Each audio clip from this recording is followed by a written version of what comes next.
बिस्मिल्लाहिर्रहमानिर्रहीम, अस्सलाम वालेकुम नाज़रीन, आप देख रहे हैं प्रोग्राम ब्रेकिंग व्यूज और मैं हूं यासिर रशीद। नाज़रीन, पाकिस्तान का मौजूदा सियासी मंजरनामा यह है कि पाकिस्तान मुस्लिम लीग नून भी मैदान के अंदर उतर आई है। पाकिस्तान मुस्लिम लीग नून अपना मंशूर भी पेश कर रही है और पाकिस्तान मुस्लिम लीग नून ने मुल्क के तूल अर्ज़ में अपने इंतखाबी जलसों के शेड्यूल का भी ऐलान कर दिया है।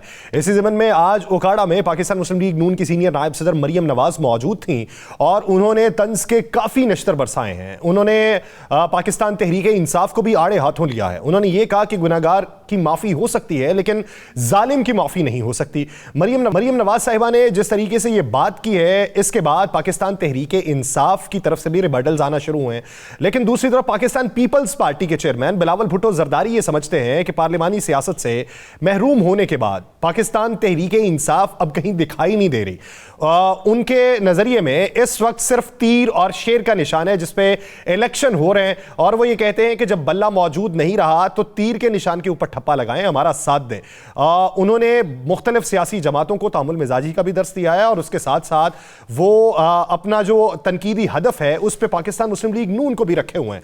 वो ये समझते हैं कि कोई जेल जाने से बचने के लिए सियासत कर रहा है और उसके लिए बरसरे इक्तदार आना चाहता है। पाकिस्तान पीपल्स पार्टी के चेयरमैन के ये जो एतराज़ात हैं, तहफ़्फ़ुज़ात हैं, इल्ज़ामात हैं या उनका जो मौक़िफ़ है वो किस हद तक दुरुस्त है, इस बारे में बात करेंगे और आने वाले दिनों में उनके मंशूर में शामिल जो चीज़ें हैं वो किस हद तक काबिल अमल हैं उसके ऊपर बात की जाएगी। और दूसरी तरफ पाकिस्तान तहरीक इंसाफ ने लेवल प्लेइंग फील्ड ना होने के हवाले से जो अपनी दरख्वास्त दायर करवाई हुई थी, इस ज़मन में उन्होंने आज सुप्रीम कोर्ट से लतीफ़ खोसा साहब के तवस्सुल से वो दरख्वास्त वापस ले ली है। उन्होंने चीफ जस्टिस के सामने ये बात की है कि आपने जो फैसला सुनाया था उसने हमारी 230 नशस्तें छीन ली हैं, हमें पार्लिमानी सियासत से बाहर कर दिया है। अब हम अपना मुकदमा अवाम की अदालत में लेके जाएंगे और 25 करोड़ अवाम में अपने आप को पेश करेंगे। इस तनाजुर में आने वाले दिनों में हिकमत अमली किसकी मजबूत है, किसकी कंपेन मजबूत होगी और उसके असरात मुल्की सियासत पे किस तरीके से पड़ेंगे, इसी बारे में बात करते हैं। हमें ज्वाइन किया है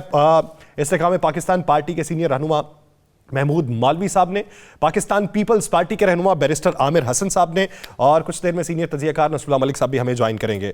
बहुत शुक्रिया आप हजरात का इस हवाले से वक्त देने के लिए। बैरिस्टर आमिर हसन साहब, क्या समझते हैं कि पाकिस्तान पीपल्स पार्टी अपना जो मंशूर दे चुकी है जिसमें मालिकाना हुकूक दिए जाने हैं, जिसमें घर फराहम किए जाने हैं, जिसमें बातें ये भी हो रही हैं कि 300 यूनिट तक जो बिजली है वो सोलर सिस्टम के ऊपर दी जाएगी, मौजूदा हालात में जो हमारे माशी क्राइसिस हैं, क्या उसको देखते हुए ये सारा मंशूर जो है वो काबिल अमल है? देखिए, पीपल्स पार्टी ने कभी भी, एक तो बात है कि आप इलेक्शन आए हैं, इलेक्शन के मौसम में कोई भी बात कर दें और सब्ज बाग दिखा दें, कौन क्या होगा। लेकिन पीपल्स पार्टी की अब एक लेगेसी है। मैं कहता हूं कि हम तकरीबन 60 साल से हैं और हमने जो बात की है उसे पूरा करने के लिए और उसके लिए हमने इकदामात उठाए हैं और कभी सब्ज बाग नहीं दिखाए। मैं अगर आपको आज के प्रोग्राम की बात करूं तो उसके अंदर हम लोगों ने ये जितना भी प्रोग्राम, एक तो हम कहते हैं कि ये जब भी आप सब्सिडी देते हैं तो आप शराफिया को ना दें, गरीबों को दें, कि रियासत की तरजीह होने चाहिए जो कि बाकी हुकूमतें नहीं बनाती। तो सब्सिडी देती तो हैं लेकिन वो देती बहुत ज़्यादा शराफिया की तरफ उनके सब्सिडी का रुख होता है। अगर आप उसे बदलेंगे और एक जो वजारतें हैं 17 के करीब जो अब वफाक से सूबों को डिवॉल्व हो चुकी हैं, उससे आप आए तो तकरीबन 300 बिलियन से ज़्यादा है जो आपके बचेंगे। इसके साथ 1500 बिलियन के करीब हमने 15 बिलियन के करीब हमने ये जो आपकी सब्सिडी है टारगेटेड, अगर उसे हम अशराफिया से गरीबों की तरफ करें तो आएगी। और दूसरी बात ये देखिए, ये जो एनर्जी का रुख अब हमने बदलना है, ये जैसे हमने थरकोल लेके आए हैं तो ये ऑयल से अगर हमने अब कन्वर्ट करना है तो उससे बिजली सस्ती होगी, उसमें विंड भी है, उसमें सोलर भी है और उसका हमने पूरा प्रोग्राम दिया है। अगर हमने घर बनाने की बात की है तो सिंध में हम ऑलरेडी, सिंध हुकूमत अपने वसाइल के अंदर रहते हुए सैलाब जदगान के अंदर 20 लाख घरों की तरफ जा चुकी है, जिसमें से तकरीबन 2 लाख घर तो मुकम्मल हो गए तो लोगों को देने की पोजीशन में है। तो हम महज बातें नहीं कर रहे हैं, हम वो बातें कर रहे हैं जो की जा सकती हैं। हमारी अब ये बात है कि जब आप ये कार्ड बनाते हैं, सेहत कार्ड, फिर वो प्राइवेट हॉस्पिटल्स में जाके पैसा सारा लग जाता है। अगर आप इंफ्रास्ट्रक्चर बनाएं, सरकारी अच्छे हॉस्पिटल्स दें तो लोगों को मुफ्त इलाज की सहूलत मिलेगी। अगर आप प्राइवेट माफिया जो एजुकेशन का बन गया है उसे कंट्रोल करने के लिए सरकारी स्कूलों को बेहतर करें तो लोगों को मुफ्त तालीमी सहूलत मिलेगी। तो हम लोग जो भी प्रोग्राम दे रहे हैं वो काबिल अमल है। और उसके बाद आ जाइए सियासी प्रोग्राम की तरफ। सियासी प्रोग्राम हम देते हैं आइन की बहाली का, और उसके लिए जो भी हमने दिया है, पिछली दफा भी हमने COD पे तकरीबन 80-85% अमल किया है। जो नहीं हो सका वो साथ वाले साथी, क्योंकि हमारे पास अक्सरियत कतई नहीं थी तो उनकी जरूरत थी, वो नहीं चले, वो नहीं हुआ। उसके अलावा पीपल्स पार्टी ने अगर इदारों के दरमियान इस्तेहकाम की बात की है, स्मूथ फंक्शनिंग की बात की है, लड़ाई झगड़े से परहेज की बात की है, नफरत तकसीम की बात नहीं कर रही, तो ये हमारा कंडक्ट है, महज नारे नहीं है। महज नारे नहीं है, उसके ऊपर अमल दरामद के लिए आप कोशा हैं। और यही कोशिश जो है ये किसी भी सियासी जमात को बेहतरी की तरफ लेके जाती है और जमहूरियत का दर्शनामा देती है। इसी बीच हमें ज्वाइन कर चुके हैं जमीयत उलमा इस्लाम फे के सीनियर रहनुमा सेनेटर कामरान मुर्तज़ा साहब। कामरान साहब, बहुत शुक्रिया आपके वक्त का। कामरान मुर्तज़ा साहब, बात हो रही है कि मौजूदा जो इलेक्शन कैंपेन है इसमें सिर्फ एक दूसरे के ऊपर बोहतान तराजी के ऊपर ज्यादातर जमातें जो हैं वो फोकस करके बैठी हुई हैं। मुस्तकबिल की हिकमत अमली नहीं बताई जा रही, मंशूर नहीं दिया जा रहा। उसके ऊपर तवज्जो किस हद तक होनी चाहिए और इंतखाबी कैंपेन का उसे हिस्सा बनाया जाना चाहिए? देखिए, नेगेटिविटी तो नहीं होनी नहीं चाहिए, और अगर नेगेटिविटी खत्म कर देंगे और पॉजिटिव साइड पे वो करेंगे तो यकीनन जो है उसका फायदा होगा। इस वक्त वैसे भी सूरत हाल ये है कि पाकिस्तान जो है वो गवर्नेबल जो है तकरीबन नहीं रहा, और इसके लिए जो है वो बहुत ज्यादा जान मारनी पड़ेगी। ये इसी तरह से जैसे चढ़ाई पे जो है हमारे यहाँ जो एक स्टेशन है दोजान का, वहाँ पे 2 इंजन लग जाते हैं ट्रेन के साथ, तो ये गाड़ी जो है अब 2 इंजनों के साथ चलानी पड़ेगी, बल्कि कई इंजनों के साथ चलानी पड़ेगी, और तब जाके कहीं जो है वो कामयाबी की तरफ जो है मामला चल पाएंगे।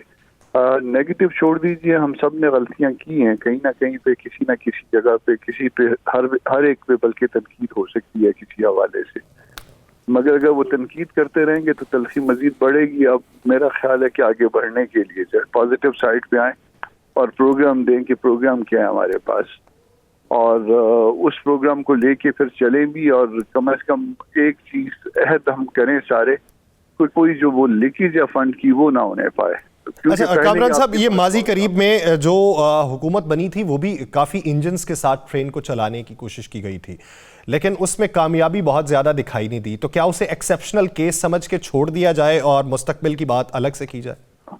वो कामयाबी नहीं हुई, यकीनन मैं इस बात को तस्लीम करता हूँ कि उस तरह से कामयाबी नहीं हुई, मगर उससे पहले जो 3.5 साल गुजरे थे उसमें बहुत बड़ी जो है वो तबाही आई थी।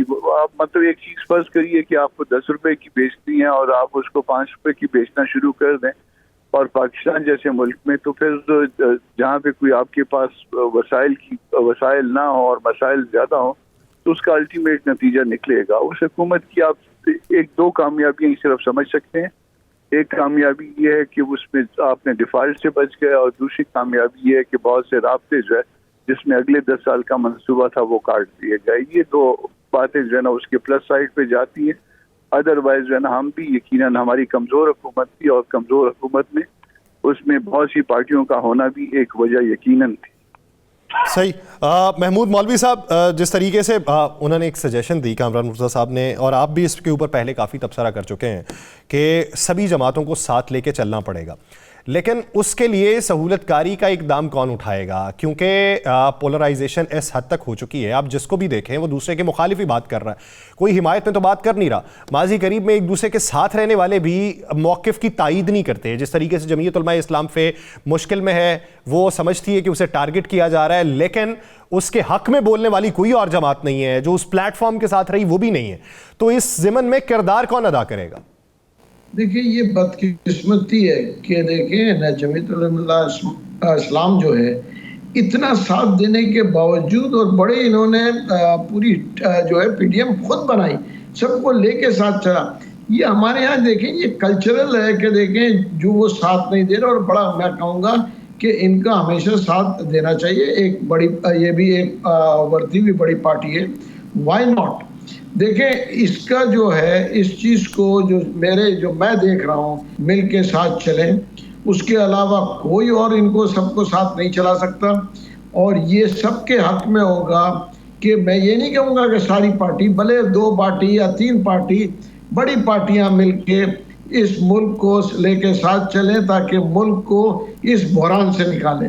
और अगर ये पार्टीज नहीं चलना चाहेंगी और एक दूसरे के ऊपर उस इलेक्शन के बाद भी कीचड़े उछालेंगी और रोडों पे सड़कों पे आएंगी जैसे पास्ट में, तो ये मैं आपको बता दूं, फिर हम खुदारा हम सियासी लोग हैं, सियासतदान मिलके बैठें और अपने मामले खुद हल करें। और अगर वो अपने मामले हल नहीं करेंगे फिर किसी और को जिम्मेवार नहीं ठहरा सकते ना। अगर हम आपस में नहीं बैठ सकते तो ही तीसरा फरीक आके बैठेगा ना और बिठाएगा हमको सब साथ। यही चीज जो है पीटीआई ने किया कि लगा मैं नहीं बैठूंगा पॉलिटिकल पार्टीज के साथ, तो खुदारा उस नहज पे न जाए। सारी पॉलिटिकल पार्टीज जो है मुल्क के मफाद में बैठ के इस मुल्क को इस बहरान से निकाले, ये मेरा तजवीज़ है। ठीक आमिर हसन साहब, आप क्या समझते हैं इलेक्शन के बाद का मंजरनामा क्या होगा ऐसी सूरत में कि जहाँ पे एक जमात ये समझती है कि लेवल प्लेइंग फील्ड के लिए फील्ड ही गायब कर दी गई, एक जमात ये समझती है कि हमें सिक्योरिटी थ्रेट्स हैं, कहीं भी हमने मूव करना होता है तो हमें मैसेजेस भिजवा दिए जाते हैं या थ्रेड लेटर हमें भिजवा दिए जाते हैं। सेनेट के अंदर बात ये चल रही है कि मुआशी और सिक्योरिटी सूरत हाल इस वक्त ठीक नहीं है तो आप इलेक्शन को आगे ले जाएं। अब इस सूरत हाल में जब इलेक्शन होता है तो इलेक्शन होने के बाद का मंजरनामा क्या होगा, और अगर वो सही नहीं हुआ तो स्टेबिलिटी आते आते कितना वक्त लगेगा? देखिए, इंतखाबात के लिए जो हम सारे आइडियल माहौल मांगते हैं वो हुए नहीं, ना कभी हुए हैं ना कभी होंगे।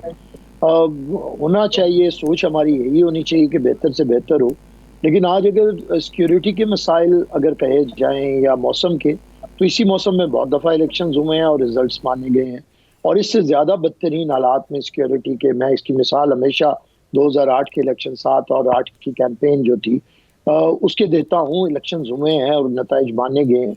मैं समझता हूँ सियासी कुव्वतों के अंदर एक ऐसी चीज़ होती है इलेक्शंस में, एज अ पॉलिटिकल एक्टिविस्ट मैं नहीं घबराता इस बात पे कि एक दूसरे पे तनकीद हो रही है। आप पार्लियामेंट के अंदर भी बैठे होते हैं तो एक दूसरे के ऊपर तनकीद करते हैं और करनी चाहिए भी, इसमें कोई इतना हर्ज नहीं है अगर जमहूरी दायरा कार के अंदर हो, और अगर उसके बाद आपको गुफ्तगू शनीद भी की जाती है।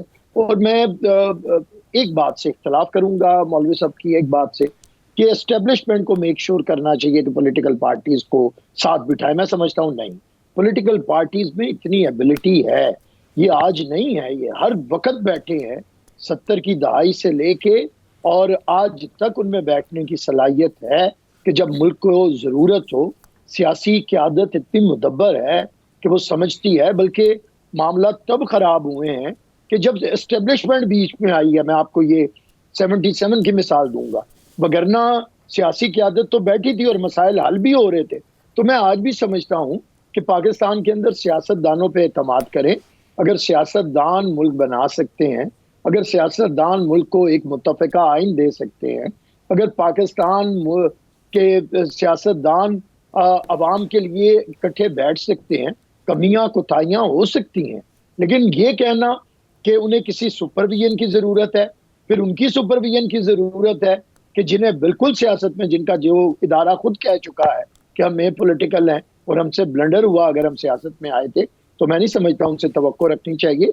सियासतदानों को मिल के पाकिस्तान पहले खुद मिलना चाहिए, उसके बाद एक पॉलिसी अगली पार्लियामेंट को देनी चाहिए और उस पार्लियामेंट को तमाम इदारों को चलाना चाहिए। इसलिए मैं समझता हूँ, मैं बिल्कुल नाउमीद नहीं हूँ कि ये सियासतदान नहीं बैठेंगे।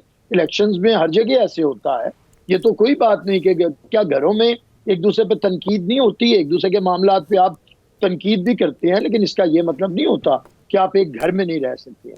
इसी तरह ये तो सियासी जमातें हैं, मुख्तलिफ प्रोग्राम के ऊपर इत्तफाक होगा नहीं होगा, एक दूसरे के ऊपर मंशूर के ऊपर तनकीद भी होगी, लेकिन इसका मतलब ये नहीं है कि सियासी जमातें बैठेंगी नहीं।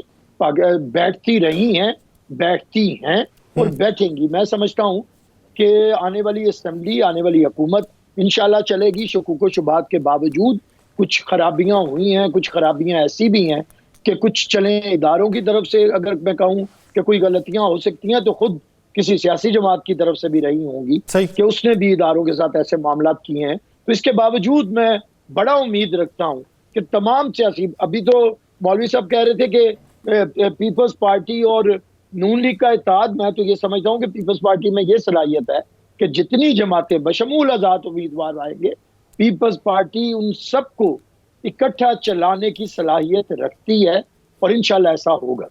कामरान साहब, जिस तरीके से मौलाना फजलुर रहमान साहब अभी हालिया दौरा अफगानिस्तान के ऊपर थे, तो आपसे बातचीत हुई थी मेरी उस वक्त, तो आपने कहा कि ये जो हमें सिक्योरिटी थ्रेट्स हैं उसके ऊपर भी बातचीत शायद वहाँ पर हो, लेकिन इसी ज़िमन में वजारत ख़ारजा ने एक एलामिया जारी कर दिया कि सरकारी तौर पे इस दौरे की भी हम हिमायत नहीं करते, उस मौक़िफ़ की भी नहीं करते जो वो रख रहे हैं। तो मौक़िफ़ क्या रखा गया था जिसकी पाकिस्तानी हुकूमत हिमायत नहीं कर रही थी? देखिए, रियासत की अपनी मजबूरियां होती हैं। रियासत शायद उस सेटअप को तस्लीम करती है, नहीं करती, किस हद तक तस्लीम करती है, ये उनके साथ अपने मसाइल यकीनन जुड़े हुए हैं। जो बातें कोई प्राइवेट लोग कर सकते हैं या कोई पॉलिटिकल पार्टी कर सकती है, मुमकिन है कि रियासत उसको बज़ाहिर ओन न करे, मगर ये बात हकीकत है कि हम मौलाना साहब का जाना जो था वो रियासत को एतमाद में लेने के बाद था। अब उसको आपका फॉरेन ऑफिस माने या ना माने, कम से कम रियासत के इल्म में था कि हम जा रहे हैं, सारा कुछ जो है उनके इल्म के मुताबिक हुआ है। अब जो बातचीत है जाहिर है वो भी कहीं ना कहीं पे शेयर हुई होगी, और ऐसा मुमकिन नहीं है कि उसको जो है ना वो हमने छुपाया हो, या क्योंकि जब दो मुल्कों की बात होती है, आप दूसरे मुल्क में जाते हैं तो आप एक पाकिस्तानी के तौर पे जाते हैं, एक पॉलिटिकल पार्टी के तौर पे नहीं जाते। तो एक पाकिस्तानी के तौर पे मौलाना ने बात की, और जो अपने कंसर्न थे, इस मुल्क के कंसर्न थे, वो यकीनन ज़ेरे गौर आए, और इसके नताज मैं समझता हूँ कि कुछ न कुछ अच्छे निकलेंगे। तो आप समझते हैं कि माजी करीब के अंदर आप लोगों को जो तहफ़्फ़ुज़ात थे और जो थ्रेट्स थे उनमें भी कमी वाक़ई हो सकती है, क्योंकि बकौल आपके इन इशूज़ के ऊपर भी बात होना थी? मैंने उसको एक पॉलिटिकल वर्कर के तौर पे देखा था। मैंने इंफॉर्मेशन बेस्ड बात नहीं थी, मैंने उस वक्त भी इसको क्लियर किया था। अब भी मैं जो है वो आपको क्योंकि दुरुस्त जो पिक्चर जो है वो मौलाना खुद दे सकते हैं या उनकी इजाज़त से कोई दूसरे साथी दे सकेंगे जो साथ थे, मगर बहरहाल मैं एक पॉलिटिकल वर्कर के तौर पे समझता हूँ कि ये मामला जो है वो ठीक हो। मामला ठीक होंगे, उम्मीद करते हैं कि पाकिस्तान में बेहतरी का मंजरनामा रोशन हो सके। इश्यूज़ के ऊपर मजीद बात की जाएगी। पाकिस्तान मुस्लिम लीग नून के रहनुमा राना एहसान अफजल भी हमें ज्वाइन करेंगे, कहीं नहीं जाएगा, स्टे विद अस।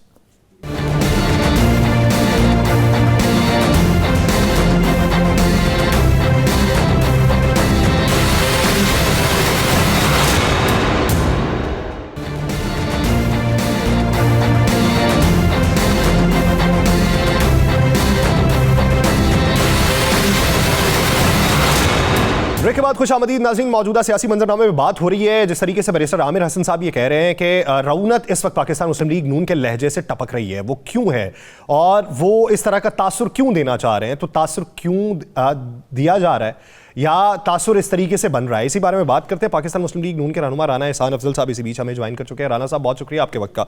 राना साहब, जिस तरीके से आज ओकाड़ा में मरीम नवाज साहिबा ने खिताब किया है, और उस खिताब में उन्होंने एक तो ये कहा कि इलेक्शन कमीशन से आपको दूसरा इंतखाबी निशान दिलवा देती हूँ, एक ये बात करना, और फिर जजेस के बारे में भी बात करना, और फिर ये कहना कि जालिम एक एक करके इबरत के इंजाम तक पहुँच रहे हैं, और उनमें आप सियासतदानों को भी रगेद रहे हैं और जजेस को भी रगेद रहे हैं। तो ये तर्ज सियासत पाकिस्तान मुस्लिम लीग नून को क्या फ़ायदा पहुँचाएगी? देखिए, मैंने वो जलसा नहीं सुना, लेकिन जो आपने बातें की हैं, अगर उन्होंने जुडिशरी का जिक्र किया तो जुडिशल एक्टिविज्म ने पाकिस्तान की ना सिर्फ सियासत को नुकसान पहुंचाया बल्कि मईशत को भी नुकसान पहुंचाया। जब 63A की एक गैर आईनी तशरीह की गई कि रीराइटिंग ऑफ कॉन्स्टिट्यूशन था, उससे पॉलिटिकल इंस्टेबिलिटी इस मुल्क में आई, जिससे मईशत को भी नुकसान पहुंचा, सियासत को भी पहुंचा, जमहूरियत को भी पहुंचा। तो डेफिनेटली हमें इसके ऊपर सोचना होगा कि जो जुडिशल एक्टिविज्म है उसके क्या नतायज इस मुल्क में आते हैं। बाकी भी जो उन्होंने बातें की, देखें इस मुल्क में अगर पोलराइजेशन की, नफरत की सियासत की PTI ने, तो उससे कोई जमहूरियत को फायदा नहीं हुआ। उससे मुल्क की यकजहती को, सियासी कैरेक्टर जो एक इस मुल्क के अंदर था वो पस्ती पजीर हुआ। तो मैं समझता हूं कि जो उन्होंने बातें की वो बिल्कुल हकायक पे मबनी है, जुडिशरी के हवाले से भी। और जहां तक उन्होंने बात की कि वो ECP को कुछ कह देंगी, तो वो जो जलसे होते हैं उसमें बहुत कुछ कहा जाता है, और एक अवामी जो है वो खिताब होता है, तो उसके अंदर डेफिनेटली जो टेम्परेचर है वो थोड़ा सा बढ़ता है, लेकिन मैं समझता हूँ जो उनकी बातें थी वो हकायक पे मबनी थी। बातें हकायक में मबनी थी। महमूद मौलवी साहब, आप लोगों ने पाकिस्तान मुस्लिम लीग नून से पंजाब की हद तक इत्तेहाद किया, लेकिन उस इत्तेहाद का नतीजा ये निकला है कि कुली तौर पे अभी तक कोई बातचीत मंजर आम के ऊपर नहीं आ रही। फयाजुल हसन चौहान साहब बैकफुट पे चले गए, फैसलाबाद से फ़रूक हबीब साहब बैकफुट पे चले गए, उन्होंने इलेक्शन लड़ने से इनकार कर दिया। ऐसी सूरत हाल में इस्तेहकाम पाकिस्तान पार्टी चंद नशिस्तों पर इत्तेहाद या सीट एडजस्टमेंट करके क्या फ़ायदा उठा पाएगी? देखिए, ये फैसला हमारे चेयरमैन और प्रेसिडेंट का था और पंजाब की सतह पे था, तो मैं इसके ऊपर क्या कमेंट करूंगा। उसकी वजह कि जो उन्होंने मुनासिब समझा वो फैसला उन्होंने उस वक्त बैठ के किया है और मुल्क के और आवाम के मफाद में ही किया होगा। तो इसके ऊपर मैं कमेंट करूं कि जी गलत किया या सही किया, तो मैंने कहा मुनासिब नहीं है। और अब मैं जो अभी मेरे भाई बात कर रहे थे कि अगर उन्होंने कोर्ट्स में कहा है और जो इलेक्शन कमीशन, देखें अभी हम वही बात कर रहे थे, ये देखें इलेक्शन के माहौल में बातें आदमी हल्की फुल्की ज़रा गरम और नरम कर लेता है, मगर जो है तहजीब के दायरे में और उस हद तक करे कि खुदा न खास्ता कल आदमी उस कटे वहाँ पे आए तो वो भी बर्दाश्त कर सके। मेरा हमेशा है, और मेरे उम्र का तकाजा भी हो सकता है ये भी हो, इसलिए मैं ये ऐसी बातें या नसीहतें कर रहा हूँ, मगर मैं हमेशा कहूँगा कि देखें कि वो अपने आप को उस नहज तक ना ले जाएं कि वापसी या सामने बैठे तो बड़ा मुश्किल हो जाता है। मैं एग्जांपल आपको दूं, देखें PML-Q, PML-N और MQM के बीच में क्या क्या बातें होती रही, आप मुझे बताएं ना, क्या नहीं एक दूसरे को कहा गया। उसके बाद अब वो एक अब बैठ के जो है इत्तेहाद करके चलना पड़ रहा है। तो खुदारा हम स्टेटमेंट्स को बहुत कॉशियस रहे, क्योंकि आने वाली हुकूमत एक कोलिशन गवर्नमेंट बनती हुई मुझे नज़र आ रही है, और अगर कोलिशन गवर्नमेंट होगी तो इसमें पीपल्स पार्टी भी उसी गवर्नमेंट का हिस्सा होगी जो मुझे नज़र आ रहा है, क्योंकि सिंगल मेजॉरिटी नज़र नहीं आ रहा। अगर सिंगल मेजॉरिटी हो और 2/3 मेजॉरिटी हो तो फिर और बात है, वरना मैं कहूँगा कि अगर कोलिशन इलेक्टेड कोलिशन गवर्नमेंट बनेगी तो काफ़ी पार्टी साथ होगी। तो खुदारा इस माहौल को थोड़ा, इस टेम्परेचर को लो रखें, यही कहूँ। बैरिस्टर आमिर साहब, आप इत्तफाक करते हैं महमूद मौलवी साहब की बात से, क्योंकि शरीक chairman Pakistan Peoples Party Asif Ali Zardari साहब भी इस बारे में राय दे चुके हैं कि सादा अक्सरियत किसी को नहीं मिलेगी, और अगर पीपल्स पार्टी को हुकूमत बनाने के लिए किसी को तरजीह देना हो तो क्या पाकिस्तान मुस्लिम लीग नून को देंगे जिनके खिलाफ आपकी पूरी कंपेन है, या फिर उन आज़ाद उम्मीदवारों को देंगे जिनको PTI की हिमायत हासिल है?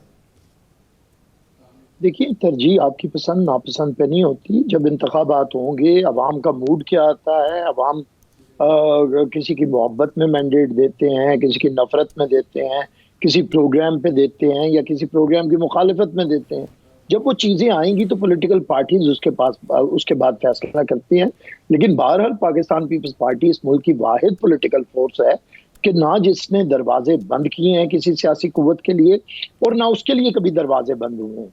हमारी सबसे ज़्यादा मुखालफत 70 की दहाई में जमात इस्लामी के साथ रही, लेकिन शहीद जुल्फ़िकार अली भुट्टो अपने आखिरी वक्त में मौलाना अब्बुल आला मौदूदी के घर तक गए और मुफ्ती महमूद साहब से गुफ्तगू कर सकते थे। इसी तरह मोहतरमा की मुखालफत अगर मियाँ साहब के साथ रही तो मोहतरमा जब वज़ीर आज़म बनी, मियाँ साहब इस्तकबाल करने नहीं आए तो मोहतरमा उनके घर चली गई। फिर मियाँ साहब पे जब मुसीबत आई तो मोहतरमा उन्हें मिलने सऊदी अरब चली गई।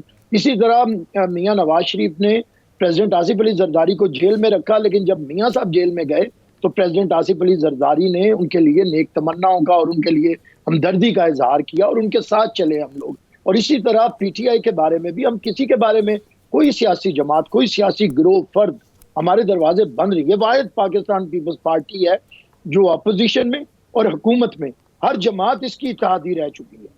कोई पाकिस्तान की ऐसी जमात नहीं जो हमारी इत्तेहादी ना रही हो। तो इसलिए हम समझते हैं कि हमें ये मुफाहमत का एक अल्लाह ताला की दी हुई सलाहियत है हमारे अंदर, जिसे हम बरूए कार लाते हैं मुल्क के लिए। इसलिए जब इलेक्शंस होंगे, क्या मैंडेट मिलेगा, हम उसके मुताबिक, इसीलिए हमारी जुबानें आज भी इस किस्म की नहीं है कि कल को हम शर्मिंदा हों कि मैं लटका दूंगा, उसे फांसी पे लटकाऊंगा, उसे घसीटूंगा। हमने कभी नहीं कहा, इसलिए हमें शर्मिंदा नहीं होना पड़ता। तो मैं समझता हूँ बिल्कुल माहौल को अच्छा रखना चाहिए। लेकिन उसके साथ साथ एक और बात है, देखिए मैंने फिर ये सवाल करूंगा कि अगर बातें आप अपना प्रोग्राम दें, लेकिन अगर आप ये कहें कि जज हमारी वजह से रिजाइन करके जा रहे हैं, अगर आप ये कहें कि मैं चाहूं तो किसी को सिंबल दिलवा सकता हूं और किसी से छीन सकता हूं, अगर मैं ये कहूं कि किसी के पास डंडा था या उसका निशान डंडा था, तो हमें पता है निशान क्या था। कल वो किसी के पास था, आज वो किसी के पास है, वो सबको पता है, वो कहने की जरूरत नहीं, हम तो इस तानाजनी में नहीं जाते। फिर एक सवाल आज किया गया मुस्लिम लीग नून के जलसे में कि बताएं मियां नवाज शरीफ के दौर में रोटी सस्ती थी? जी हाँ जी। बिजली सस्ती थी, गैस सस्ती थी? जवाब आया। तो भाई मियां नवाज शरीफ की हुकूमत को गए तो जो बड़ा अरसा हो गया है, 6-7 साल हो गए हैं। सवाल तो ये किया जाना चाहिए था, क्या मियां शहबाज शरीफ की हुकूमत में रोटी महंगी थी? क्या मियां शहबाज शरीफ की हुकूमत में बिजली महंगी थी? उस हुकूमत क्या का मियां भार शहबाज आप शरीफ अपने की कंधे पे नहीं हुकूमत में- लेंगे?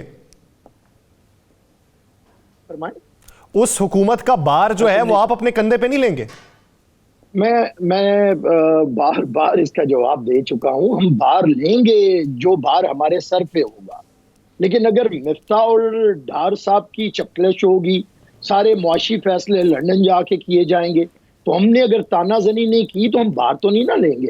देखिए आप मुझे बार बार कहते हैं कि आप बाहर ले, पीपल्स पार्टी ले, ये तो आपको कहना चाहिए ना, चचा का बाहर आज भतीजी को लेना चाहिए था ना, और चीफ ऑर्गेनाइजर को अपने सदर का बाहर लेना चाहिए था, वो बाहर ले नहीं रहे। क्या शहबाज शरीफ सिर्फ आपने हमारे पल्ले डाल दिए हुए हैं कि हम उनका बाहर ले लें?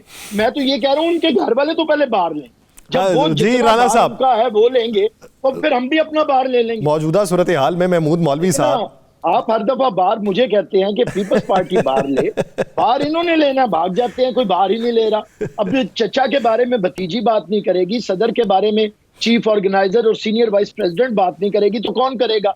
आप हमें 6 साल पीछे लेके जाना चाहते हैं नवाज शरीफ के दौर में, तो फिर हम आपको ले जाते हैं तो जरदारी साहब के दौर में उससे भी सस्ती थी रोटी भी, बिजली भी, और हमने तो जितना यहाँ इनके दौर में तो कहा जाता था शेर आटा खा गया, और हम आए तो हमने फिर गंदुम को जिस तरह किया कि फिर हमने एक्सपोर्ट की, पाकिस्तान के हालात किसानों के अच्छे हुए, लोगों के लिए खुशहाली आई। तो मैं ये कहता हूं कि लोगों को प्रोग्राम दें, महज नारेबाजी ना सिखाएं। महमूद मौलवी साहब, जिस तरीके से आमिर हसन साहब बात कर रहे हैं, वैलिड पॉइंट तो है कि बार बकदरे हिस्सा बकदरे जुस्साई मिलेगा, तो उसके साथ साथ जब आप इस बात के ऊपर अग्री हैं कि अगली हुकूमत किसी एक जमात की नहीं बन सकती, फिर हमें इसी तरीके की मखलूत हुकूमत बनाना पड़ेगी, फिर जो फैसले होंगे उसका बार फिर कोई अपने कंधे पे लेने को तैयार ना होगा, तो किस तरीके से फिर देरपा फैसले हो सकते हैं या पॉलिसी मुरतब की जा सकती है? देखिए, पहली चीज तो ये है कि 8 फरवरी को रिजल्ट्स के बाद काफी सिनेरियो बड़ा क्लियर हो जाएगा कि आइदर एक सिंगल पार्टी होगी या कोलिशन बनेगा। क्योंकि अगर सिंगल पार्टी होगी, ये मैं आपको बता दूं, बाकी पार्टीज उसको एक्सेप्ट नहीं करेगी और फिर वही क्राइसिस खड़े हो जाएंगे जो कि पास्ट में हुए हैं, और वो उस क्राइसिस को लेके ये मुल्क नहीं चल सकेगा जो इस महंगाई के इशू में। फिर महंगाई और बढ़ेगी, डॉलर कंट्रोल से बाहर जाएगा और लोग मजीद परेशान होंगे। सिंगल पार्टी अगर आएगी तो उसकी वजह है कि यहाँ पे हमारे यहाँ वो कल्चर ही नहीं है एक्सेप्ट करने का। मैं आपको आज बता दूं, अगर Peoples Party single largest majority हुई, आप समझते हैं पीएमएलएन उसको एक्सेप्ट करेगी? नहीं करेगी। अगर पीएमएलएन सिंगल लार्जेस्ट पार्टी बनती है, बदकिस्मती से उसको पीपल्स पार्टी एक्सेप्ट नहीं करेगी। मैं अभी तीसरी पार्टी की तो बात भी नहीं कर रहा हूं, क्योंकि वो तो इस वक्त बेसिकली उनके कैंडिडेट्स इंडिपेंडेंट है। तो हम जा किस तरफ रहे हैं? फिर तो ये होगा कि अगर ये इलेक्शन के बाद और ये एक दूसरे को एक्सेप्ट नहीं करेंगे और दस्ते गिरेबान होना शुरू होंगे, तो third force will be forced to come in. उनके पास ऑप्शन नहीं होगा। तो खुदारा हम इस नहज पे ना जाएं, हम एक पॉलिटिकल कल्चर को चलने दें। हम अगर ये पॉलिटिकल जो कल्चर नहीं चला तो फिर हम ब्रेक आएगा 5 साल या 10 साल के लिए। वो नुकसानदेह जो है पॉलिटिक्स के लिए। बैरिस्टर आमिर साहब, आप महमूद मौलवी साहब की इस बात की तायीद करते हैं? दूसरा एक बात ये भी उन्होंने की है कि अगर पाकिस्तान मुस्लिम लीग नून जीत जाती है तो पीपल्स पार्टी भी उन नताइज को तस्लीम नहीं करेगी। देखिए, मैं महमूद मौलवी साहब की बातों से 100% एग्री कर रहा हूँ। वो जब भी बात कर रहे हैं वो वैसे भी सीनियर हैं और हमेशा सेम वॉइस हैं, हमेशा उन्होंने ऐसी बात की है। मैं उन्हें अप्रिशिएट भी करता हूँ और तायद भी करता हूँ। बिल्कुल मुल्क मुतअम्मिल नहीं हो सकता किसी नफरत का, किसी तकसीम का, किसी तशद्दुद का, मुल्क के अंदर मजीद फितना अंगेजी का। तो हम ये कि बिल्कुल उनकी ये भी बात ठीक है कि कोई एक पार्टी, सारे सर्वेज भी बता रहे हैं कि इस पोजीशन में नहीं है कि वो, और हम तो मानना है प्रेसिडेंट आसिफ अली जरदारी ने भी, लेकिन हम आवाम से कह रहे हैं हमें अक्सरियत दे। लेकिन हमें अगर अक्सरियत मिल भी गई तो पीपल्स पार्टी ने कोई भी हुकूमत, आप बता दें भुट्टो साहब से लेके हमारी आखिरी हुकूमत तक, हमने सबके साथ मिल के हुकूमत की है, सबको साथ लेके चले हैं, इंतकामी कार्रवाई नहीं की। हम सबको इज्जत देते हैं, साथ बिठाते हैं, किसी को जेल में नहीं डालते, किसी के साथ बुरा सलूक नहीं करते। और दूसरी तरफ आप देख रहे हैं कि जो हुकूमतें आई हैं, पीटीआई ने तो खैर किसी से भी बात नहीं की, उन्होंने तो तौबा जो हाल किया आज उसे भुगत भी रहे हैं। लेकिन मियाँ साहब को 2 तय अक्सरियतें भी मिली हैं, तो ये तो किसी को साथ लेके नहीं चलते, ये तो अपनी पार्टी को साथ लेके नहीं चलते। महमूद मौलवी साहब, आप क्या समझते हैं मौजूदा सूरत हाल में जब हर तरफ से नफरत की सियासत ही जन्म ले रही है? आप पीटीआई पार्लियामेंटेरियंस को देख लें, वो भी ये कहते हैं कि मैं ये चाहता था कि सभी मेरे मुखालिफ होके आए। पहले किसी ने नारा लगाया था मैं कल्ला ही काफ़ी हूँ। जब इस तरह के नारे पनपना शुरू होंगे तो फिर ये रवादारी की सियासत किधर जाएगी? देखिए, यही चीज जो आप पीटीआई की बात कर रहे हैं, पीटीआई ने अपने दौर में सबने उनसे कहा कि जी पॉलिटिकल लोगों के साथ बैठ के पॉलिटिकल सेटलमेंट करें। उन्होंने कहा कि जी मैं तो किसी पॉलिटिकल पार्टी के साथ बात ही नहीं करना चाहता। आज इस क्राइसिस के टोटल जिम्मेवार मैं कहूंगा पीटीआई है, इकोनॉमिक क्राइसिस के भी जिम्मेवार पीटीआई है। अगर ऑपोजिशन में बैठ जाते, देखिए नंबर गेम्स था उनको, अगर देखे मैं खुद पीटीआई में था, अगर चेकमेट हुआ तो कोई बात नहीं, उन्होंने कहा हम ऑपोजिशन में बैठेंगे। 85% लोगों ने कहा कि खान साहब हम जो है असेंबलीज में कोई इस्तीफा नहीं देंगे और हमें असेंबलीज में रहने दें। उन्होंने कहा नहीं जी हम, देखिए सड़क पे आने से यही नतीजा निकलता है। केपीके की गवर्नमेंट डिसॉल्व की, पंजाब की गवर्नमेंट। देखिए हमें जो है, अगर हम क्रिकेट खेल रहे हैं तो प्लेग्राउंड में खेले, अगर हम विकेटें लेके सड़कों पे आएंगे तो फिर वो क्रिकेट मैच नहीं होता। तो खुदा रहा पॉलिटिक्स को पॉलिटिक्स की तरह करें। देखिए ना, अगर आपको, मैं आपको एग्जांपल दूं, पीपल्स पार्टी ने as per rules Jamaat Islami को चेकमेट दिया मेयर के लिए, इसमें कौन सी बुराई है? एज पर देखें, एक सिस्टम है कि जी आपको वोट लेके आना है। अगर लोग टूट जाते हैं और लोग वहां चले जाते हैं, और उन्होंने देखे ना कोई गन पॉइंट पे तो नहीं लेके आए, तो उसी हिसाब से देखें जो है चलना चाहिए कि जिस पॉलिटिक्स को पॉलिटिक्स की तरह देखें, हम जो है गवर्नमेंट को जो है चैलेंज ना करें। ये अब बहुत सी सियासी जमातों ने अब वतीरा बना लिया माजी करीब से लेके कि उन्हें लगता है कि इदारों के खिलाफ सियासत जो है वो अवाम में उन्हें मकबूलियत की मेराज तक पहुंचाती है। लेकिन ये तर्ज सियासत जो है ये वक्ती तौर पे फ़ायदा देगा, लेकिन कितने लंबे अरसे का नुकसान देगा, इसी पे बात होगी। एक शॉर्ट ब्रेक के बाद कहीं नहीं जाएगा, स्टे विद अस।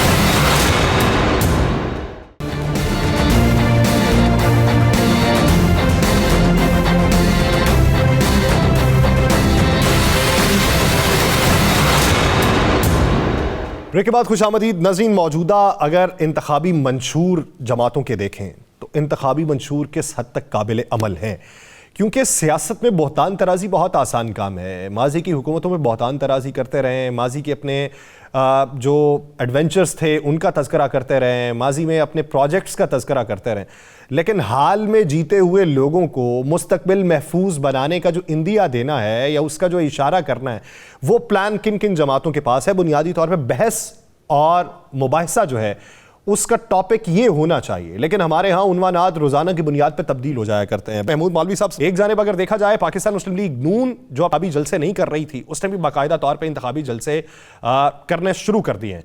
अभी आप ये देखिए कि तकरीबन 30 दिन से भी कम वक्त बाकी है इलेक्शन में, लेकिन पाकिस्तान में इस्तेहकाम पाकिस्तान पार्टी के जलसे दिखाई नहीं दे रहे। उसकी वजूहात क्या हैं? जब 23 दिन के बाद इलेक्शन होना है तो उसमें कहीं ना कहीं इंतखाबी जलसे भी क्रेडिट के तौर पे मौजूद होते हैं, तो जलसे अभी से शुरू ना करने के पीछे मकासद क्या? बिस्मिल्लाहिर्रहमानिर्रहीम। देखिए, जलसों का शेड्यूल हम भी इंशाल्लाह कल तक हम भी दे देंगे, और हमने पहले भी जलसे किए हुए हैं, और हम इंशाल्लाह कराची में भी जलसा करेंगे और पंजाब के शहरों में भी जलसा करेंगे। तो देखिए, ये मतलब आज से हमने भी जो है, आज हम कायद-ए-आज़म के मज़ार गए थे और हमने अपने जो है इलेक्शन कैंपेन जो कराची की जो आज से ही शुरू की है, और अब इंशाल्लाह पुरजोर कोशिशें हैं कि हम ज़्यादा से ज़्यादा सीट लें। देखें आवाम किसको वोट देती है, और जो भी रिजल्ट्स आएंगे वो हमें एक्सेप्टेबल होंगे। हम एक नई पार्टी है, कम से कम हम ये है कि हम एक दूसरे पे इल्ज़ामात नहीं लगा रहे। और मैं ये कहता हूँ, हर पार्टी से ही कहता हूँ कई प्रोग्राम में भी, कि खुदारा एक दूसरे को इतना ना घसीटो एक दूसरे को जो है कि जब सामने बैठो तो बात भी ना कर सको। देखें, ये पॉलिटिक्स बिल्कुल है, आवाम के इलेक्शन का दौर होता है, आदमी इलेक्शन में बात करे आवाम के लिए क्या कर रहे हैं, पॉलिसीज़ क्या देंगे, और जो है इकोनॉमिक पॉलिसीज़ हो और दूसरी पॉलिसीज़ हो। ये तो नहीं हो कि हम एक दूसरे को ही सिर्फ खींचते रहें। पता नहीं है, ये बदकिस्मती से एक ट्रेंड बना हुआ है कि दूसरे को नीचा दिखा के अपने आप को ऊंचा करना। ये ट्रेंड हमें जो है चेंज करना चाहिए। हम अगर इस मुल्क को हमें तरक्की करना है, अब देखें ना, अब इलेक्शंस के रिजल्ट को भी एक्सेप्ट करना जो है इलेक्शन के बाद, अब इस वक्त भी जो है पीटीआई के हिसाब से जो है ये इलेक्शन कंट्रोवर्शियल हो चुका है। ये भी बहुत अहम बात है। अब अगर इलेक्शन के रिजल्ट्स को ऊपर भी जो है बाद में कंट्रोवर्शियल हुआ तो हमने अरबों रुपए इस मुल्क के लगा के, और फिर वही हंगामा आ रही, वही तमाशे अगर हम करते रहेंगे तो ये मुल्क को नुकसान होगा। और जब मुल्क को नुकसान होगा तो अल्टीमेटली आवाम को नुकसान होगा। उसकी वजह है कि महंगाई होगी और लोग जो है इसमें पिसते ही चले जाएंगे। आमिर हसन साहब, आप क्या समझते हैं कि पाकिस्तान तहरीक इंसाफ जो बल्ले के इंतखाबी निशान से महरूम हुई, उसमें लतीफ़ खोसा साहब ने एक निजी टीवी चैनल से गुफ्तगू करते हुए ये कहा कि पाकिस्तान पीपल्स पार्टी के इंतखाबात भी इसी तरीके से होते रहे, मैं खुद करवाता रहा, पाकिस्तान मुस्लिम लीग नून के इंतखाबात भी इसी तरीके से होते हैं, तो मॉनिटर का किरदार अदा नहीं कर सकता, हेडमास्टर नहीं बन सकता इलेक्शन कमीशन। आप भी कानूनदान हैं, क्या उनके इस बयान से इत्तफाक करते हैं? देखिए, खोसा साहब ने जो बात आज की है, वो जवाब तो अब दूसरी पार्टीज को इन्वॉल्व करने वाली बात है। लेकिन मैं ज़रा बात को इस तरह करता हूँ कि ये जो इलेक्शंस होते हैं ये एक ही तरह के नहीं होते हैं। हर पार्टी अपना कॉन्स्टिट्यूशन जमा करवाती है इलेक्शन कमीशन ऑफ पाकिस्तान में, और वो बताती है कि हमारी पार्टी के अंदर इंतखाबात का ये तरीका है। सही। इसलिए कोई यूनिफॉर्म तरीका नहीं है सबके लिए कि एक तरीके, या तो सबके लिए हो तो फिर कहा जा सकता है कि उधर भी ऐसे होते थे और मैं भी ऐसे ही करवाता था। तो क्योंकि पीटीआई ने एक शोर मचाए रखा है कि हमारी पार्टी के अंदर जमहूरियत है, इसके बावजूद कि एक ही शख्स 30 साल से उनकी पार्टी की क़यादत कर रहा है, लेकिन वो फिर भी इसके दावेदार रहे हैं कि हम जमहूरियत लेके आए हैं पार्टी में। हालांकि इनके इलेक्शंस का हाल आपको पता है, जस्टिस वजीब वाले देख लें, फिर उसके बाद तस्नीम नौरानी साहब वाले देख लें, और हर दफ़ा इलेक्शंस में जो हाल हुआ है वो आपके सामने है। तो इन्होंने खुद एक आइन दिया था, एक तरीकाकार दिया था कि इसके तहत इलेक्शन होंगे, और वो उस तरह नहीं करवा सके। और ये बात आपने अगर आर्ग्यूमेंट सारे सुने हैं उनके लॉयर्स के, अली जफर साहब के या बैरिस्टर गौहर के वहाँ पे सुप्रीम कोर्ट के अंदर, तो उन्होंने माना है कि हम उस तरह नहीं कंडक्ट करवा सके। उसमें उन्होंने बड़ी वजूहात भी बताई हैं। तो मैं समझता हूँ कि इसलिए अगर ये सिंपल हमारी तरह के सिंपल इलेक्शन बता देते कि सीईसी के मेंबर्स और फलां लोग ऐसे करेंगे, तो सीईसी को इलेक्शन कमीशन ऑफ पाकिस्तान को कोई एतराज ना होता। आपने खुद एक तरीकाकार दिया है और इस तरीकाकार के मुताबिक नहीं करवा सके, ये बुनियाद है। इस सारी बातों के बावजूद पाकिस्तान पीपल्स पार्टी हमेशा से समझती है कि इंतखाबात के अंदर तमाम सियासी जमातों को यकसा मौके दिए जाने चाहिए। और हम तवक्को रखते थे कि कोई रिलैक्सेशन दी जाती, लेकिन मेरे ख्याल से कानूनी रास्ता खुद भी कुछ उस तरह पीटीआई ने कानूनी आर्गुमेंट से ज्यादा सियासी आर्गुमेंट सामने रखे हैं, जिसकी वजह से शायद ये फैसला आया है। लेकिन इसके बावजूद फिर भी पीपल्स पार्टी बार बार कहती है कि हम अपने सियासी मुखालिफिन को कभी नॉकआउट करने के हक में नहीं है। टेक्निकली हम उनका मुकाबला सियासी मैदान में चाहते हैं। आपने जो भी कहा कि चेयरमैन बिलावल ने कहा कि अब सिर्फ तीर और शेर है और वो नजर नहीं आते, हमने ये नहीं कहा कि वो नजर नहीं, क्योंकि बैठ नहीं रहा। पॉलिटिकल पार्टीज, अब जो दो मेजर पॉलिटिकल पार्टीज मौजूद हैं अपने सिंबल के साथ और एज पॉलिटिकल पार्टी, वो पीपल्स पार्टी है और नून लीग है। तो चेयरमैन साहब ने ये कहा है कि अगर वो लोग जो आज नए नए नून लीग के खिलाफ एक इजहार कर रहे हैं, उनकी गवर्नेंस के तरीकाकार का, उनके लाडलेपन का, उनके जमहूरियत के खिलाफ साजिशों का, या जो भी वो समझते हैं, या उनकी करप्शन का, तो हम तो ये बात काम कर रहे हैं पिछले 35 साल से, 36 साल से। तो आइए फिर हमारे साथ खड़े हों वो लोग, और ज्यादातर ये हमारे लोग ही थे जो पीटीआई में जबरन शामिल करवाए गए थे। तो हम उन्हें कह रहे हैं कि आज आप वापस आ जाएं। अगर मुकाबला तीर का और शेर का है तो फिर आइए तीर के साथ खड़े हों, ताकि हम मुल्क से हमेशा के लिए ये जो मैनोवरिंग है, लाडलापन है और सियासत के अंदर इंतकाम है, इसे खत्म करें। और दूसरी बात, आपने आज बात की कि मरियम साहबा ने आज जलसे से खिताब किया है, तो मुझे तो एक फिक्रा याद आ रहा था कि ये कौन बोल रहा है खुदा के लहजे में। हमने तो पहले भी देखा कि ये वक्त किसकी रऊनत पे खाक डाल गया। बड़े बड़े फिरौन आए और उनकी रऊनत के ऊपर खाक डाली गई। मैं हैरान था, मैं तो समझता था कि ये जो जजेस इस्तीफा दे रहे हैं ये अपने मामलात की वजह से दे रहे हैं जो उनकी अदलिया के अंदर है, लेकिन आज पता चला कि ये मियाँ साहब की वजह से दे रहे हैं।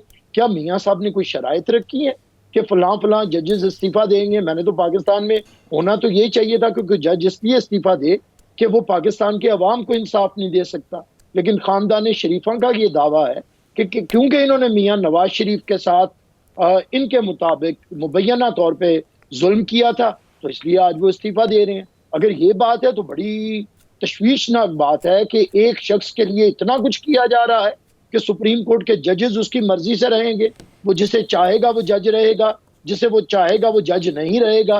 तो ये बड़ा तशवीशनाक आज, यानी आप पॉइंट ये उठा रहे हैं कि इदारों का अगर तकद्दुस हो तो कुली तौर पे तकद्दुस होना चाहिए। ये ना हो कि अपनी मनपसंद किसी इदारे का तकद्दुस रख के किसी दूसरे इदारे को तज़हीक का निशाना बनाया जाए। महमूद मौलवी साहब, जिस तरीके से बैरिस्टर आमिर हसन साहब ने बात की है कि ये कैसे मुमकिन है कि आप इदारों के तकद्दुस की भी बात करें और इदारों से निकलने वाले जो लोग हैं उनको रगेदना भी शुरू कर दें और फिर अपनी इंतखाबी कैंपेन का भी हिस्सा बनाएं।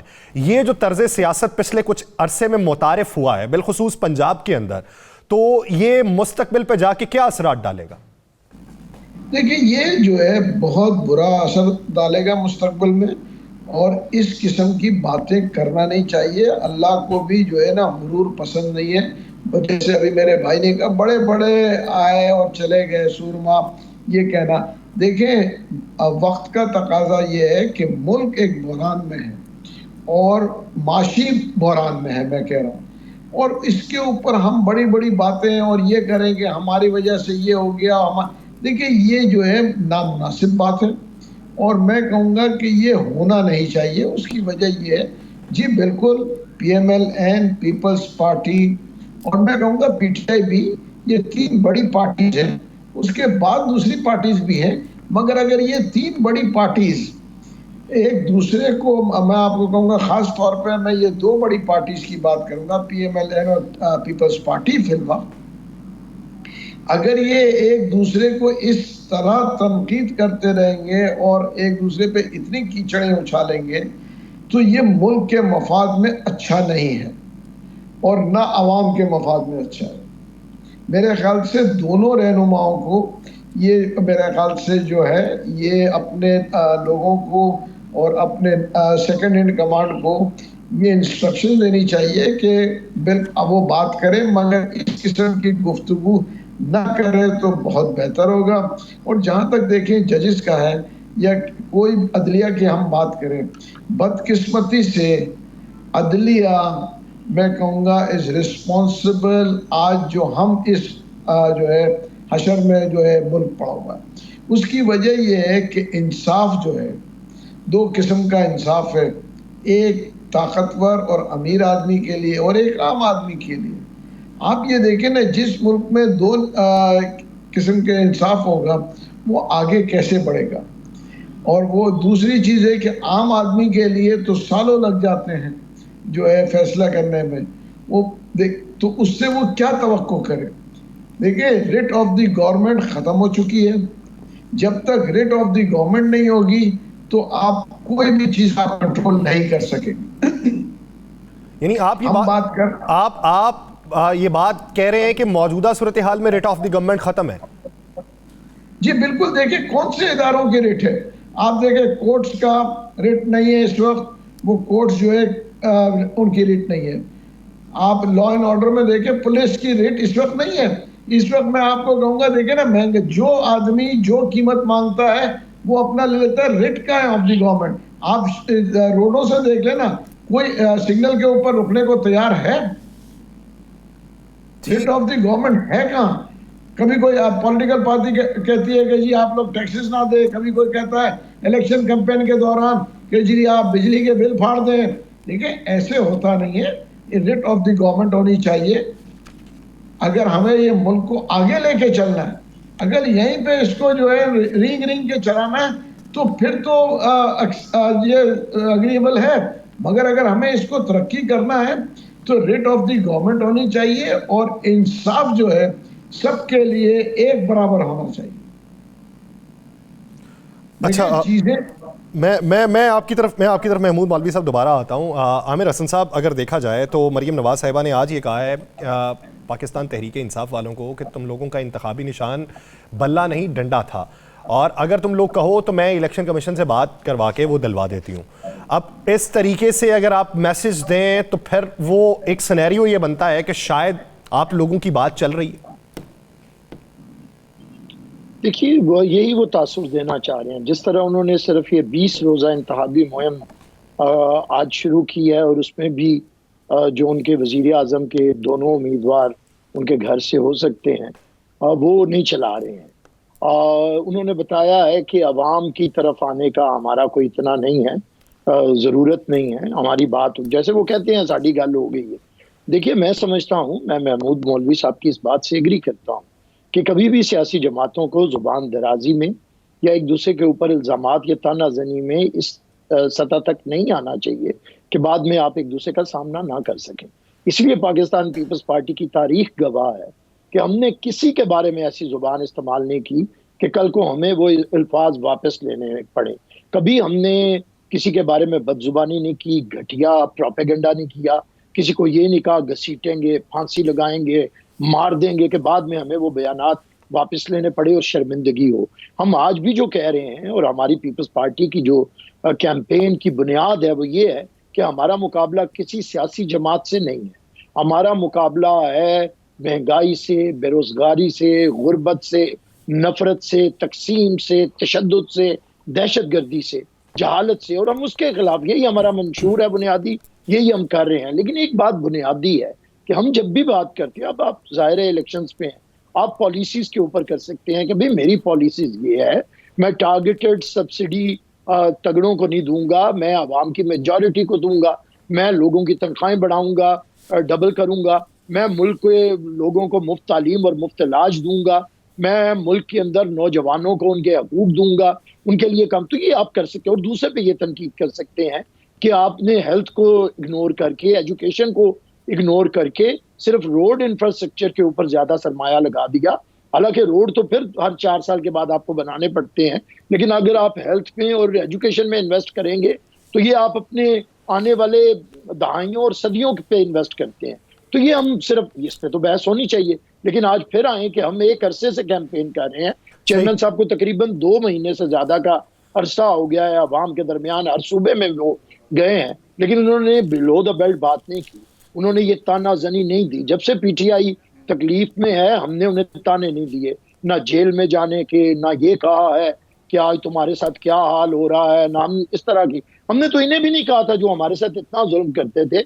मियाँ साहब जेल में गए, हमने इन्हें सपोर्ट किया, अब ये लास्ट टाइम मियाँ साहब जेल में गए तो चेयरमैन साहब उन्हें जेल में मिलने गए और बीमारी की वजह से उनका मुतालबा किया कि इन्हें इलाज की सहूलतें जैसे वो चाहें वैसे दी जाएं। तो मैं समझता हूँ आज जिस किस्म का लहजा था मेरे लिए बड़ा तकलीफ दे था। बहुत शुक्रिया तमाम मेहमानाने गिरामी का, महमूद मौलवी साहब, सेनेटर कामरान मुर्तज़ा साहब, बैरिस्टर आमिर हसन साहब, इस हवाले से अपना वक्त देने के लिए। नाज़रीन, इस उम्मीद के साथ कि पाकिस्तान में हालात बेहतर हों और एक दिन सूरज ऐसा तुलू हो जो अमन आश्ती की किरणों को लेकर ज़मीन पर उतले और ये ज़मीन जो है वो उस दिन सोना उगले। प्रोग्राम का वक्त ख़त्म हुआ जाता है। अपना बहुत सा ख्याल रखिएगा। मुलाकात होगी कल। अल्लाह निगहबान।